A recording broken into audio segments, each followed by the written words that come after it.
তো ওয়েলকাম বন্ধুরা jobs news RM YouTube চ্যানেলে। তো অর্ডিন্যান্স ফ্যাক্টরির তরফ থেকে তোমাদের একটি নতুন ভ্যাকেন্সির নোটিফিকেশান রিলিজ করা হয়েছে এবং তোমাদের কিন্তু এখানে আবেদনও অলরেডি স্টার্ট হয়ে গেছে। তোমাদের কিন্তু এখানে অনলাইন মোডে আবেদন করতে হবে। যাদের এখানে অষ্টম শ্রেণী পাস করা রয়েছে কিংবা যাদের এখানে মাধ্যমিক পাস করা রয়েছে তোমরা কিন্তু এখানে আবেদন করতে পারবে এবং আবেদন করার পর তোমাদের কিন্তু এখানে কোনো রকম লিখিত পরীক্ষা নেওয়া হবে না, ফিজিক্যাল প্লাস মেডিকেলও তোমাদের কিন্তু এখানে দিতে হবে না। তাহলে তোমরা এখানে অনেকেই কমেন্ট করতে পারো যদি আমাদের এখানে রিটেন এক্সাম না নেওয়া হয়, ফিজিক্যাল এবং মেডিকেল যদি না নেওয়া হয় তাহলে আমাদের এখানে সিলেকশনটি কিভাবে করানো হবে। তো তোমাদের কিন্তু আমি অফিসিয়ালি নোটিফিকেশান অনুযায়ী দেখে দেবো যে তোমাদের এখানে কিভাবে সিলেকশন করানো হবে, কোন কোন ট্রেডে তোমাদের এখানে নিয়োগ করা হচ্ছে এবং তোমাদের এখানে সিলেকশনের পর কত করে বেতন দেওয়া হবে। তো অফিসিয়ালি নোটিফিকেশান অনুযায়ী এই সব ডিটেল সম্পর্কে কিন্তু আমরা আজকে এই ভিডিওতে আলোচনা করব। সবার প্রথমে দেখো আমরা কিন্তু অফিসিয়ালি যে তোমাদের নোটিফিকেশানটি সেটি কিন্তু আমরা এখানে ডাউনলোড করে নিয়েছি।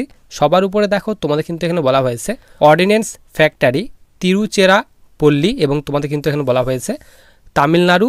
এখানে তোমাদের পিনকোড দিয়ে দেওয়া হয়েছে। নিচে তোমাদের কিন্তু এখানে বলা হয়েছে a unit of advance weapon and equipment Indian limited অর্থাৎ AWEIL এর তরফ থেকে তোমাদের কিন্তু এই যে নোটিফিকেশানটি সেটি কিন্তু রিলিজ করা হয়েছে এবং তোমাদের কিন্তু এটি ভারত সরকারের অধীনে যে তোমাদের এন্টারপ্রাইজ সেই এন্টারপ্রাইজে তোমাদের নিয়োগ করা হচ্ছে মিনিস্ট্রি অফ ডিফেন্সের আন্ডারে তোমাদের কিন্তু এই যে ভ্যাকেন্সিটি সেই ভ্যাকেন্সিটি কিন্তু পরে তারই কথা কিন্তু এখানে বলে দেওয়া হয়েছে এবং তোমাদের এখানে অর্ডিন্যান্স ফ্যাক্টরিতে যে তোমাদের নিয়োগ করা হচ্ছে এখানে কিন্তু তোমাদের ট্রেডসম্যান পোস্টে কিন্তু নিয়োগ করা হচ্ছে তারই কথা কিন্তু এখানে বলা হয়েছে। নিচে বলা হয়েছে online applications are invited from the এখানে সিটিজেন অফ ইন্ডিয়া। তো ভারতীয় নাগরিক হলে তোমরা কিন্তু এখানে আবেদন করতে পারবে এবং তোমাদের কিন্তু এখানে কন্ট্রাকচুয়াল বেসিসে কিন্তু নিয়োগ করা হচ্ছে তারই কথা কিন্তু এখানে বলে দেওয়া হয়েছে। তোমাদের কিন্তু এখানে 1 ইয়ার অর্থাৎ 1 বছরের জন্য কন্ট্রাকচুয়ালভাবে তোমাদের কিন্তু নিয়োগ করা হবে। নিচে তোমাদের এখানে বেতনের কথা বলা হয়েছে। তো তোমাদের কিন্তু এখানে বলা হয়েছে 19,900 প্লাস ডিএ তোমাদের কিন্তু দেওয়া হবে। এর সঙ্গে সঙ্গে আদার্স যে তোমাদের অ্যালাউন্সগুলি রয়েছে সেই আদার্স অ্যালাউন্স তোমাদের যোগ হবে। যোগ হয়ে তোমরা কিন্তু এখানে অ্যাপ্রক্স প্রতি মাসে 30,845 টাকা করে প্রতি মাসে বেতন পাবে তারই কথা তোমাদের কিন্তু এখানে বলে দেওয়া হয়েছে। নিচে তোমাদের এখানে ট্রেডগুলি ভাগ করে দেওয়া হয়েছে। টোটাল তোমাদের এখানে 14 রকমের ট্রেড দেওয়া হয়েছে। প্রথমে 1 নম্বর ট্রেড বলা হয়েছে টার্নার। তো তোমাদের টার্নার ট্রেডের জন্য টোটাল 6টি ভ্যাকেন্সি দেওয়া হয়েছে। এসসির জন্য 1টি, ওবিসির ক্ষেত্রে এখানে 1টি ভ্যাকেন্সি এবং ইউআরদের ক্ষেত্রে এখানে 4টি ভ্যাকেন্সি দেওয়া হয়েছে। টোটাল 6টি ভ্যাকেন্সি দেওয়া হয়েছে। 2 নম্বর ট্রেড বলা হয়েছে ফিটার ইলেকট্রনিক্স। তো তোমাদের এই ট্রেডে 6টি ভ্যাকেন্সি দেওয়া হয়েছে। এরপর এখানে বলা হয়েছে গ্রেন্ডার। তো তোমাদের এই ট্রেডে 8টি ভ্যাকেন্সি দেওয়া হয়েছে। মেকানিস্ট ট্রেডে তোমাদের 24টি ভ্যাকেন্সি দেওয়া হয়েছে। এইভাবে ভ্যাকেন্সি ভাগ করে দেওয়া হয়েছে। টোটাল তোমাদের এখানে বলা হয়েছে 73টি ভ্যাকেন্সি তোমাদের কিন্তু এখানে দেওয়া হয়েছে। এরপর সবার নিচে আমরা এখানে চলে আসি। নিচে দেখো তোমাদের কিন্তু এখানে এলিজিবিলিটি ক্রাইটেরিয়ার কথা বলা হয়েছে, এডুকেশনাল কোয়ালিফিকেশান। এখানে বলা হয়েছে ফর অল দি পোস্ট। তো তোমরা যারা এই সব পোস্টে যারা আবেদন করবে এখানে বলা হয়েছে ওয়েল্ডার, এরপর এক্সামিনার, এরপর এখানে বলা হয়েছে তোমাদের এখানে অপারেটর, ম্যাটেরিয়াল হ্যান্ডেলিং, ইকুইপমেন্ট, এই সব ট্রেডে তোমরা যারা আবেদন করবে তো তাদের ক্ষেত্রে বলা হয়েছে ম্যাট্রিকুলেশন অর্থাৎ মাধ্যমিক পাস করা থাকতে হবে।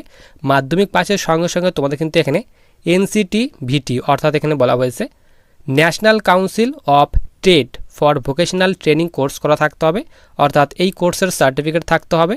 অথবা যাদের এখানে NCA অর্থাৎ ন্যাশনাল অ্যাপ্রেন্টিসশিপ সার্টিফিকেট রয়েছে এখানে বলা হয়েছে ইন দি রিলেভেন্ট ট্রেড, যে ট্রেডে তোমরা আবেদন করবে সেই ট্রেডে কিন্তু তোমাদের এখানে ITI কিংবা এখানে বলা হয়েছে NCTVTর সার্টিফিকেট থাকতে হবে, তাহলে কিন্তু এখানে আবেদন করতে পারবে তার কথা কিন্তু এখানে বলে দেওয়া হয়েছে। এরপর তোমরা যারা এখানে ওয়েল্ডার ট্রেডে যারা আবেদন করবে তো ওয়েল্ডার ট্রেডে আবেদন করার জন্য অষ্টম শ্রেণী পাস করা থাকতে হবে কিংবা যাদের এখানে 10th পাস করা রয়েছে তারাও তোমরা কিন্তু এখানে আবেদন করতে পারবে। এর সঙ্গে সঙ্গে তোমাদের কিন্তু এখানে বলা হয়েছে national council of trade for vocational ট্রেনিংয়ের সার্টিফিকেট থাকতে হবে ওয়েল্ডার ট্রেডে, তাহলে কিন্তু আবেদন করতে পারবে। অথবা যাদের এখানে ITI পাস করা রয়েছে তোমরা কিন্তু এখানে আবেদন করতে পারবে। এরপর এক্সামিনার ট্রেডে তোমরা যারা আবেদন করবে তো তাদের ক্ষেত্রে বলা হয়েছে 10th পাস করা থাকতে হবে। 10th পাসের সঙ্গে সঙ্গে তোমাদের কিন্তু এখানে ITI পাসের সার্টিফিকেট থাকতে হবে। ট্রেড বলা হয়েছে ফিটার, এরপর বলা হয়েছে মেকানিস্ট, টার্নার। তো এইসব ট্রেডের মধ্যে যে কোনো একটি ট্রেডে তোমাদের যদি এখানে ITI পাস করা থাকে কিংবা তোমাদের যদি এখানে national council of trade for vocational ট্রেনিংয়ের সার্টিফিকেট থেকে থাকে তাহলে কিন্তু এখানে আবেদন করতে পারবে তারই কথা বলা হয়েছে। এরপর তোমাদের C নাম্বারতে বলা হয়েছে for the post of chemical process worker. তো তোমরা যারা এই পোস্টে যারা আবেদন করবে, অর্থাৎ এই ট্রেডে যারা আবেদন করবে, তো তাদের ক্ষেত্রে বলা হয়েছে 10th পাস করা থাকতে হবে। 10th পাসের সঙ্গে সঙ্গে যাদের এখানে তোমাদের ITI পাস করা রয়েছে, কিংবা যাদের এখানে national council of trade for vocational ট্রেনিংয়ের সার্টিফিকেট রয়েছে, তারা তোমরা কিন্তু এখানে আবেদন করতে পারবে। এরপর এখানে বলা হয়েছে অপারেটর মেকানিক্যাল হ্যান্ডেলিং ইকুইপমেন্ট। তো এই পোস্টে যারা আবেদন করবে, তো তাদের জন্য 10th পাস চাওয়া হয়েছে। 10th পাসের সঙ্গে সঙ্গে তোমাদের কিন্তু এখানে বলা হয়েছে national council of trade for vocational ট্রেনিংয়ের সার্টিফিকেট থাকতে হবে, এবং এর সঙ্গে সঙ্গে বলা হয়েছে তোমাদের কিন্তু হেভি ভেহিক্যাল যে ড্রাইভিং লাইসেন্স, সেই ড্রাইভিং লাইসেন্স থাকতে হবে, তাহলে তোমরা কিন্তু এখানে আবেদন করতে পারবে। নিচে তোমাদের কিন্তু এখানে জবের যে প্রোফাইল রয়েছে, অর্থাৎ কোন কোন ট্রেডে তোমাদের সিলেকশন হলে কী কী কাজগুলি করতে হবে তার ফুল ডিটেলস দিয়ে দেওয়া হয়েছে। এরপর 3 নম্বরেতে বলা হয়েছে এজ লিমিট, অর্থাৎ বয়সের কথা বলা হয়েছে। তো মিনিমাম বয়স বলা হয়েছে 18 বছর এবং ম্যাক্সিমাম বলা হয়েছে 35 বছর। তো তোমরা যারা জেনারেল স্টুডেন্ট রয়েছো, তো তাদের ক্ষেত্রে কিন্তু এই বয়সটি দেওয়া হয়েছে 18 থেকে 35 বছর বয়সের মধ্যে যাদের বয়স রয়েছে, তোমরা কিন্তু এখানে আবেদন করতে পারবে। তো জেনারেল ছাড়া তোমরা যারা এখানে SC ST রয়েছো 5 বছর পর্যন্ত বয়সের ছাড় পাবে, এবং ওবিসিরা তোমরা 3 বছর পর্যন্ত বয়সের ছাড় পেয়ে যাবে, তার কথা বলা হয়েছে। নিচে বলা হয়েছে হাউ টু অ্যাপ্লাই, কীভাবে আবেদন করবে। তো তোমাদের কিন্তু এখানে অবশ্যই অনলাইন মোডে আবেদন করতে হবে।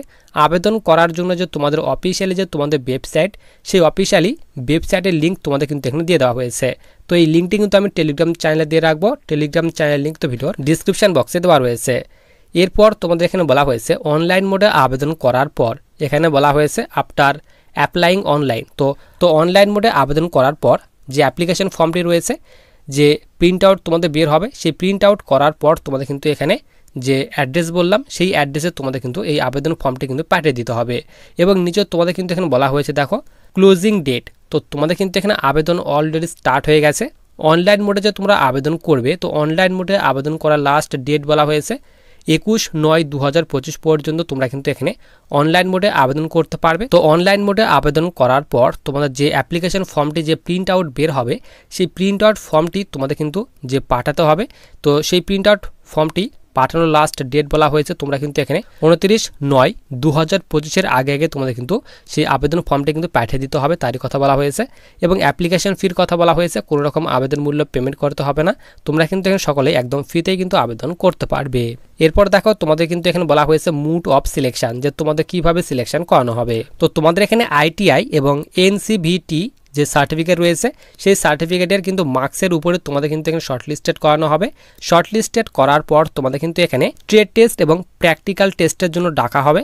তো তারপর তোমাদের কিন্তু এখানে প্র্যাকটিক্যাল টেস্ট এবং ট্রেড টেস্ট যারা পাস করবে, তো তাদের কিন্তু এখানে বলা হয়েছে ডকুমেন্ট কিন্তু ভেরিফিকেশন করানো হবে। ডকুমেন্ট ভেরিফিকেশনের পর তোমাদের কিন্তু একটি ফাইনাল যে মেরিট, সেই মেরিট কিন্তু প্রকাশ করা হবে। তো সেই মেরিটে যাদের নাম থাকবে, তো তাদেরই কিন্তু তোমাদের এখানে নিয়োগ করা হবে, তারই কথা কিন্তু এখানে বলে দেওয়া হয়েছে।